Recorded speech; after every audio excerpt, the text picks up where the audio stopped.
Comment ça se fait, on parle de reconstruction quand on est jeune, puis qu'on a tout l'avenir devant nous? Qu'est-ce que ça peut bien vouloir dire?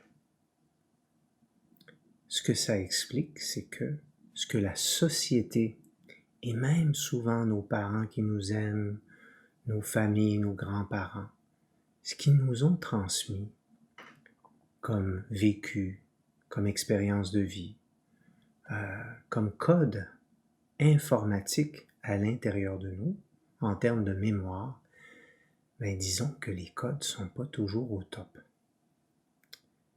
La société peut, par exemple, mettre en place des mécanismes d'hypersexualisation qu'on voit dans les vidéos de musique.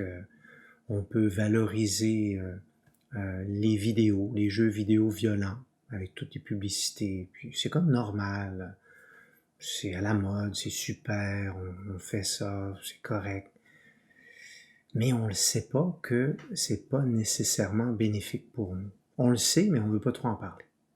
C'est tellement intéressant quand la cigarette est apparue, et c'était vraiment la mode, là. Mais pendant des décennies, les gens se sont enfumés intenses, là.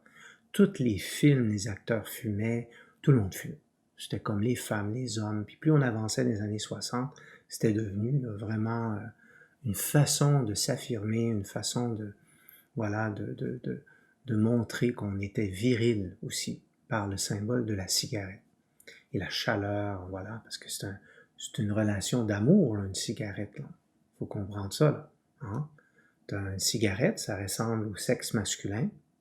Hein? C'est dans la bouche. Puis la bouche, c'est comme les lèvres féminines, hein, de la partie intime.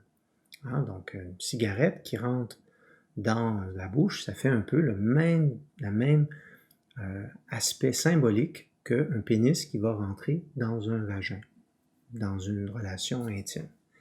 Donc, c'est très intime, puis ça fait de la chaleur, ça fait de la fumée, ça, voilà. Donc, comment ça se fait que c'est quelque chose qui est si mauvais pour la santé? Puis là, maintenant, c'est prouvé scientifiquement, il n'y a pas un médecin qui peut vous dire sur la planète que fumer une cigarette, c'est bon pour la santé. C'est impossible. Impossible. C'est 100% prouvé scientifiquement que ça endommage la santé à plusieurs niveaux. Et là, ben voilà, c'est ça la reconstruction. Des fois, la société nous présente des choses et ça change. La vie, c'est comme une force scientifique. Et nous, c'est une force de conscience en tant qu'être humain. Dans le mot conscience, vous avez le mot science. Donc, notre conscience aussi, elle évolue. On ne vit pas comme on vivait à l'époque de la Renaissance, par exemple. Ah, avez-vous déjà vu ça là, dans des films? Là? Ils ressemblent à des caniches avec des perruques blanches roulées, des maquillages pomponneux. C'était épouvantable comment il y avait de l'exagération au niveau des mœurs aussi, au niveau des comportements humains. C'était très bizarre, surtout la bourgeoisie. Donc, on change, on évolue, on transforme, puis on peut regarder notre époque aujourd'hui puis se dire, oui, c'est vrai qu'il y en a des choses bizarres. Il y a des fois des rappeurs qui s'habillent et qui se mettent des colliers là, en or, là, 5, 10, 12 colliers. S'ils tombent dans l'eau, je pense qu'ils ne remonteront plus. Ils vont couler. C'est tellement que ça va être pesant. Et en plus, ils parlent contre les démocraties, et contre les oligarques, et contre les personnes qui abusent de la finance. Puis c'est eux autres qui ont l'air des plus grands abuseurs, dangereux, criminels, pimps, puis tout ce qu'on peut imaginer, tellement leur image est violente, leur image est aussi très musclée, très voilà, exagérée, et voilà. Donc, il faut faire attention, les amis, c'est ça l'évolution, puis c'est ça être spirituel, c'est qu'on ne voit pas juste une chose, on voit l'ensemble des choses. Donc, quand quelqu'un a une belle chanson, puis en même temps, il est habillé d'une façon exagérée, bizarre, avec 50 colliers en or, puis des affaires comme ça, puis 10 bagues dans toutes les mains, puis c'est comme exagéré. Donc, la personne, il faut qu'elle ait un problème à quelque part en elle, même si elle est super intelligente pour ci, pour ça, pour ci, mais il y a un département qui fait ding, ding, ding un petit peu à l'intérieur d'eux. On ne se laisse plus impressionner comme ça par les stéréotypes de la société, on les remet en question. C'est ça la reconstruction. Quand on devient spirituel, c'est ce qui nous arrive. Puis moi, quand j'étais jeune, j'ai été dans le tsunami, là. Mais le tsunami, là, intense. Parce que même jeune, moi, j'ai réussi à des très hauts niveaux. Je réussissais dans tout ce que je faisais. J'étais vraiment perfectionniste, puis en même temps, voilà. J'ai atteint des très hauts niveaux à un âge beaucoup plus jeune que la normale. Et là, ben voilà, j'étais pas plus heureux. Puis je me demandais c'était quoi la vie, puis à quoi ça servait.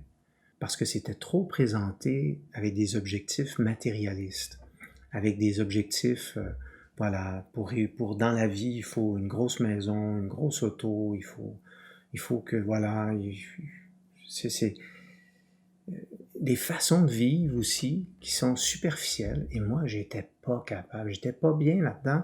Mais la société, elle m'obligeait à dire c'est ça. Parce que tous mes parents, ma famille, tout le monde me disait waouh, waouh, waouh. Parce que j'avais beaucoup de réussite dans ma vie. Mais même si j'avais beaucoup de réussite matérielle, voilà. C'était comme, OK, c'est quoi? Puis je cherchais, puis c'était pas facile. Le processus de reconstruction, je connais bien, puis c'est pas par hasard que je suis enseignant maintenant dans le domaine de la spiritualité, parce que je pense que tout part au niveau philosophique, au niveau spirituel, c'est très très important. Et vos générations, vous êtes les générations spirituelles. Si vous n'avez pas ces informations-là, avec la collectivité, puis avec toutes les possibilités là, que vous avez au niveau d'Internet, de ci, de ça, il faut comprendre à quel point les valeurs, les principes sont importants, parce que c'est très facile de devenir superficiel, c'est très facile de suivre toutes sortes de modes bizarres, bizarroïdes. Donc, voilà. Et il y en a vraiment de toutes les couleurs. Avant, il y avait des courants. Avant, il y avait des courants. Un grand courant, tout le monde embarquait dedans. C'était une mode, puis tout le monde la suivait. Mais là, c'est fini maintenant. Il y a plein de micro-modes. Il y a des micro-groupes, puis il y en a qui sont bien, c'est bien d'expérimenter, c'est pas grave, là. Mais il y en a qui peuvent conduire des fois à des façons de vivre vraiment bizarres. Si tu te retrouves dans un club d'échangisme pour ta première relation sexuelle, avant d'avoir été en couple, puis tout d'un coup, tu couches avec 20 personnes, puis tu as des relations sexuelles avec 20 personnes pendant une soirée, que tout le monde te touche de partout, hey, c'est comme ton cerveau, il va tout déprogrammer l'amour. Là. Tu vas tout déprogrammer les valeurs du couple, de l'amour, de la fidélité, de la capacité d'avoir des enfants, puis de bien s'en occuper. Parce que tu vas avoir plein de besoins. Tu ne seras jamais heureux avec la même personne. C'est ça, les choix dans la vie. C'est ça. Puis il y en a des bizarres. Parce qu'il y a des pays, c'est pas tous les pays, mais il y a des pays maintenant que les clubs échangistes sont comme, voilà, sont légales. Comme au Canada, entre autres. Puis dans plusieurs pays. Voilà. Ça ne veut pas dire que c'est légal, que c'est juste aussi. C'est ça les questionnements dans la société. Quand on est spirituel, on renforce nos valeurs parce qu'on sait que ça amène des problèmes. Il y en a qui ont expérimenté les communes des années 70 où tout le monde couchait avec tout le monde. Puis je peux vous dire, là, il n'y a personne qui est sorti heureux de là. Parce que quand tu ne sais pas c'est qui le père de ton enfant, là, c'est pas facile. C'est pas facile. Parce que ton enfant, il manque, toute sa vie, il manque de quelque chose.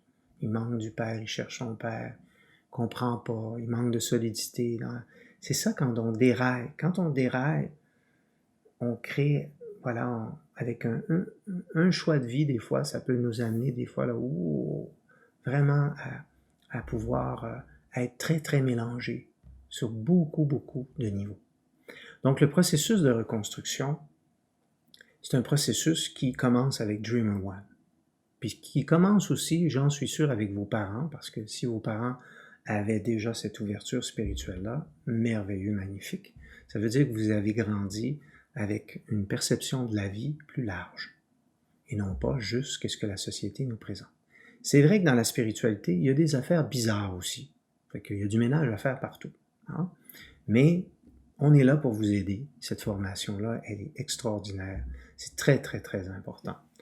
À l'école, vous allez apprendre aussi plein de choses super intéressantes. La géographie, les mathématiques, les langues. Ça, notre travail, c'est pas nous de faire ça.